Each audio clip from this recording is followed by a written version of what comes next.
नमस्कार दोस्तों, आज मैं आपको पितृपक्ष के अंतिम दिनों में सुनी जाने वाली गणेश भगवान की कहानी सुनाने जा रही हूँ। प्रेम से बोले गणेश भगवान की जय हो। बहुत पुरानी बात है। एक गांव में एक किसान रहता था। उस किसान के 4 बेटे थे। छोटे बेटे के जन्म के बाद किसान की पत्नी की मृत्यु हो गई। किसान बड़ा ही धार्मिक प्रवृत्ति का था। वह धर्म कर्म किया करता था, साथ ही गणेश भगवान का नित्य नियम भी निभाता था। जब वह बुढ़ा हो गया और चारों बेटों की शादी हो गई, तब बहुएं अपने ससुर की देख रेख दवा दारू के लिए आपस में लड़ने लगीं। उस किसान का छोटा बेटा बहुत ही भोला था। वह अपने पिता और पत्नी को साथ लेकर दूसरे गांव में चला गया। अब तीनों भाई बहुत ही खुश हुए कि चलो बुढ़े की सेवा करने से पीछा छूटी और छोटे का भी हिस्सा हमें मिल गया। इसी बात से वह बहुत खुश रहते थे। उस दूसरे गांव में किसान बहुत बीमार हो गया। छोटा बेटा अपने पत्नी के गहनों को बेचकर अपने पिता का दवा करवाया, सेवा करता। जब गहनों के पैसे समाप्त हो गए, तब छोटा बेटा आस पड़ोस के लोगों से उधार लेकर दवा करवाया, पर उसके पिता ठीक नहीं हुए और वह एक दिन मर गए। पिता के काम क्रिया करने के बाद से ही लोग अपना पैसा छोटे बेटे से मांगने लगे। छोटा बेटा अपने भाइयों के पास यह सोचकर आया कि भाई पैसे दे देंगे, जिससे लोगों का कर्जा मैं दे दूंगा। पर सबने कहा, जब तू यहाँ से गया तभी तेरा हिस्सा खत्म हो गया, कैसा पैसा। ऐसा बोलकर वह उसे भगा दिए। वह बेचारा उदास होकर घर आकर सो गया। उसके पिता सपने में आए और बोले, बेटा तुम्हारे घर के पीछे मिट्टी में एक घड़ा है, उसमें 100 सोने के सिक्के हैं, वह ले लो। बेटा बोला, पिताजी वह पैसे बरकत करेंगे। उसके पिताजी बोले, नहीं बेटा। तब बेटा बोला, ऐसे पैसे लेने से क्या फायदा। जब वह सुबह अपने सपने की बात अपने पत्नी को बताई तो उसकी पत्नी भी बोली, आपने ठीक कहा है। फिर रात हुई। फिर उसके पिताजी सपने में आए और बोले, बेटा घर के पीछे मिट्टी में एक घड़ा है, उसमें 50 सोने के सिक्के हैं, उसे ले लो।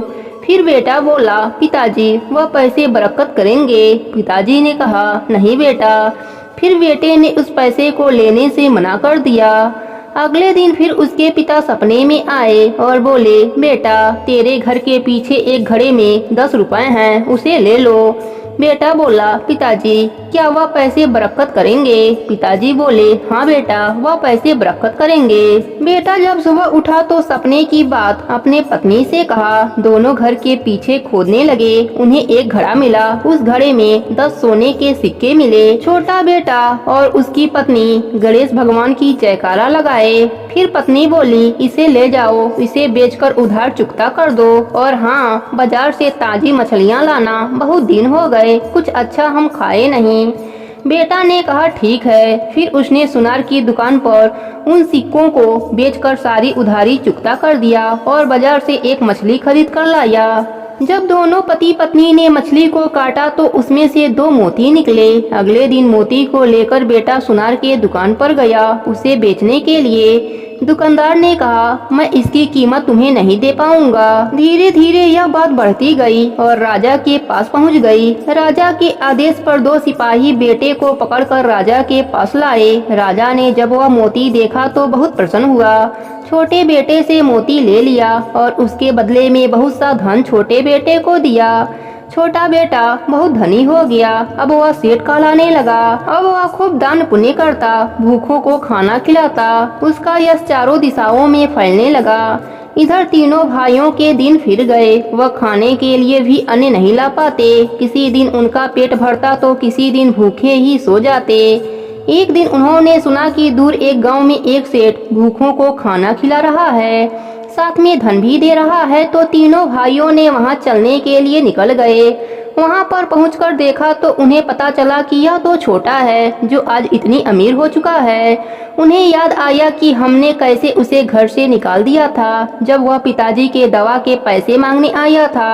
जब हमने इसकी बात नहीं सुनी तो यह हमारी क्यों सुनेगा। यही सोचकर वह तीनों भाई जाने लगे। तब तक छोटे की नजर अपने भाइयों पर पड़ी। उसने उन्हें रोका और खाना खिलाया। भाइयों ने पूछा, छोटे तुम्हारे पास इतना धन कहाँ से आया। तब छोटे ने बताया, यह सब पिताजी का आशीर्वाद है। जब हम अपने पिता का सेवा करते हैं तो हमारे देव और पितृदेव सब प्रसन्न रहते हैं। जब हम अपने माता पिता की सेवा नहीं करते हैं तो हमारे परिवार पर पितृदोष लग जाता है और सभी देव भी नाराज हो जाते हैं। इसी कारण लोग दरिद्र हो जाते हैं।